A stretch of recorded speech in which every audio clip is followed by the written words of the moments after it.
right. Exactly. Oh yeah, it's not about being right or wrong. It's just about going with your gut and your sixth sense, your empathic powers. Maybe we all have them. Maybe some of us obviously have them more so than others. But again, where you and I have that in common, I think you're like that too. You tell me, where you know that there are people, family, friends, coworkers, just everybody in general that you've encountered throughout your life that probably aren't feeling your sense of honesty, your humor, your blue way of delivering jokes and whatnot. So you probably are just like, it's just not worth engaging with them. But correct me, or No, 100,000%.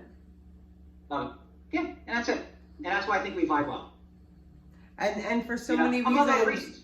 And I think that you and I's very pure and playful connection and our foundation is so perfectly positioned through the medium that is going to be YouTube, that is going to be whatever, to make people laugh, to help. And laughter is the best medicine, really, really, really. To make people laugh, to help people.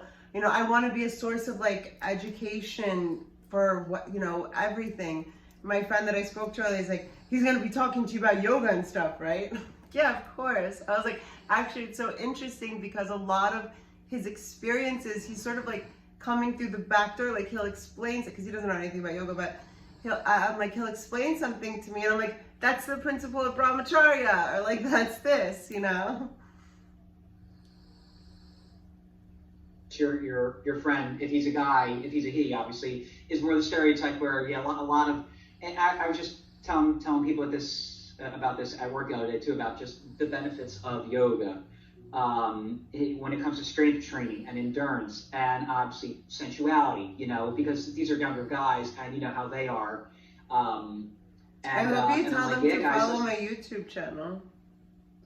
I was going to say, yeah, I was trying to drive us subscribers and whatnot in some media.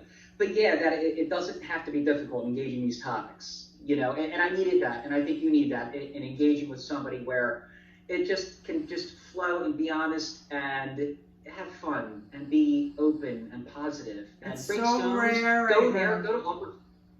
It's so rare and hard to find. Sorry, you're saying break stones and what? No, and go there and like you say, be awkward and make jokes and explain stuff because you know there's a lot that I surprisingly know about, despite being somebody who's in my current state. What do you mean by that? Men go. Oh, okay, sexually. Yeah, well, because again, I pay attention and I read and I listen to podcasts. I'm a podcast nerd, surprisingly, and all that. So there's a lot of stuff. Just tonight, as I'm just rushing around doing my cleaning and organizing, I'm listening to. I'm sure I don't know if you're a fan or not, but Chip Chipperson is a character that Jim Norton does, and the stuff that they're talking about on tonight's episode is just like, oof, God, not part of my wheelhouse at all. Oh, not part of your. I'm sorry. I was like, give me the cliff notes or the genre, but you said not part of not your style, or what, you didn't like it? Oh no, I was laughing at it because it's just stuff that I find funny because it's really out there and it's just like stunning or shocking, or I guess I find funny too because I just know zero about it. Like I know about it intellectually, I know about it through reading or hearing about it, but I have zero experiences. So they're talking about like sex stuff, him and his guest, or well, his character is talking about like sex stuff. And it's just like, it's amazing to me. That's why I find it interesting. Is it like sex stuff that's not missionary? I mean, like extreme sex stuff? Is that why? Well, even if it was missionary, I have zero experience with that. Okay. You know what I mean? So whatever it is, zero experience. But no, just a lot of the stuff. Who did he have? He had Anthony Cumia. He has his co-host, Zia, and he had another comedian, and she was funny too. And a lot of times they'll go right into these topics, like again, the sex talk and whatnot. And a lot of it is just like, wow, people have these experiences. And hey, listen, as I've always said, safe, legal, consensual, not my, you do you. That's not my, like whatever. Don't cross any lines. But it's just like, it's so foreign to me. And I know about it intellectually, but I can't point to any of those stories or examples in my past at all. Do you feel it like any sort of way when you feel that? No.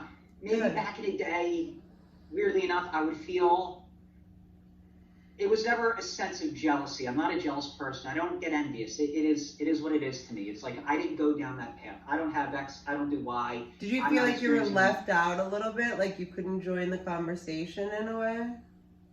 Back in the day, weirdly enough, say in my early 20s, my mid 20s, but I was only saying when you're a 25-year-old virgin, that's not that big a deal. So when people I work with and somebody's that I would know through college or whatever would talk about this stuff, I would clam up a little bit because I didn't want to be so. I didn't want it to be you so. Felt like you felt like if ever, like I know what you mean. Like I'm trying to think of an analogy. Yeah. This is where we could throw in like a comedy because my analogies are so random. Like if everybody at school had been skiing and they're talking about skiing and you've never been skiing, so you feel left out. Left out was what I was looking for. Essentially, yeah. You're not wrong. But how is it, and that's why I love the journey that I'm on. 14 years later from 25, here we are having this conversation, and I don't feel left out at all. Here I am listening to these podcasts and talking to people, and I don't feel left out at all about the fact that I'm very unique for a guy my age because I am a virgin. And I always say, that's why I'm the worst X-Man. You can't become more of a virgin as guys go, or people in general, women, men, or trans, whatever your identity or whatnot is, than me. That's not true because you've had experiences that virgins have not had. Sorry. Well, no, you're not wrong at all. And that's where, again, you and I can relate to so much of life's contradictions, that we're both walking contradictions in a lot of ways. Because, again, what I can access on an individual basis, obviously a solo basis, most people who have had sex cannot access. I would imagine 99% of virgins and non-virgins and everybody in between cannot. So, weirdly enough, that makes me more conservative in that regard, because it's like I cannot throw this energy away. I cannot just share this with anybody with what I can do now. And because of that, it's like I really have to be careful with where, who, what, where, when, and why. All the W's out there. But it's stuff that I've learned. And obviously I couldn't relate to this at 25. Having this conversation, A, and B, sensually. My energy was just very typical of a dude that age, of just a guy, a virgin that age, just very, and I can't even, without getting into the nitty-gritty details, it was just like, it was so average, it was so normal. It was so, but now I'm so beyond average in that regard. I'm so, and I mean this in the most positive way. I think a lot of people can learn what I've learned. It's not impossible for a lot of people, guys especially, but they're reluctant to go there for any number of reasons. I was like, frig this, in my late 20s, early 30s, I was like, frig this, I'm done. I'm done being with my sensuality. I still was a committed virgin for, any number of reasons then and now. But at that time in my life, I was like, you know what? Screw this. There's got to be more that my body can do, more that I can do as a man, as a sensual being, as an energetic being. So I started researching, and the rest is history. The prostate is a very unique, I guess, we can talk about another time. Well, just organ. Just so I know you have to go soon, and time always flies with us. I feel like we've been talking for 20 minutes, but I'm sure it's been longer. Just so you know, and this is just one story. I know a woman. I went to college with her. I will not say her name. She's married, 2 kids. Never had an orgasm with her husband. Oof. Listen.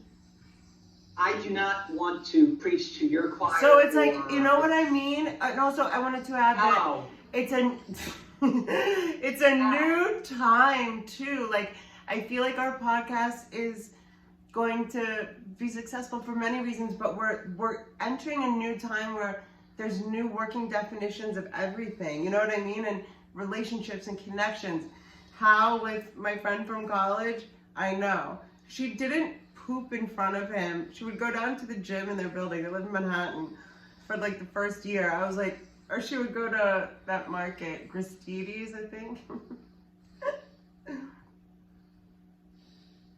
But there are so many women that I know. I would say not 90. I would say 70% of the women that I have been friends with in my life are very rarely or almost incapable of getting orgasms. Because for women, it's more mental. For men, it's more physical. Women think so much about their bodies, about what the guy is thinking, ad nauseum. If they look fat, blah, blah, blah, they don't focus on themselves. I've been very lucky to know how to do that. But most women they don't enjoy sex with men.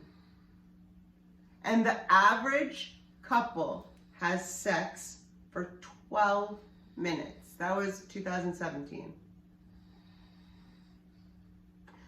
That's like long for most people. Most dudes are like, you know what I mean? So it's a whole thing that, we talked about this, like how it's a energy that basically runs people. Sex and money are the two most powerful, I would say, energies that run people, right?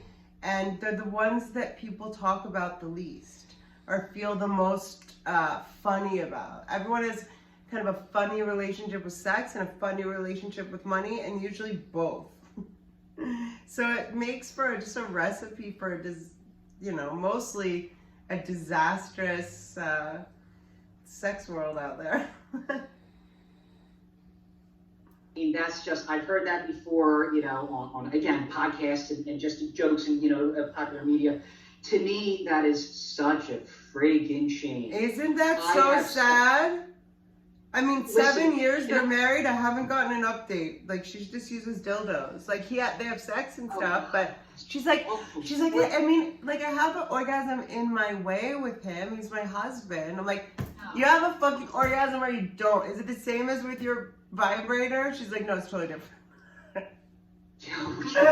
See, and I feel I don't want to judge, and so everything that I say now, or in general, my energy is not judgy. If it works for them, if she no, not at all. They're just facts. And I'm sure, right? It's just, again, it is what it is. So all that being said, the one thing I would say, just from my own observations, okay, I haven't been there, but I've been around other people in relationships my whole life, or as long as, your parents, your siblings, your this, your that, friends, family. And I'm very observant, and, I pick up on things. And so the one thing I have found that the best relationships in my life that I've seen with people in my circle, my wheelhouse, they're open communication-wise, and they have similar energies and or similar senses of humor, and they're not innately negative. So all that being said, I think that's one component where it's failing your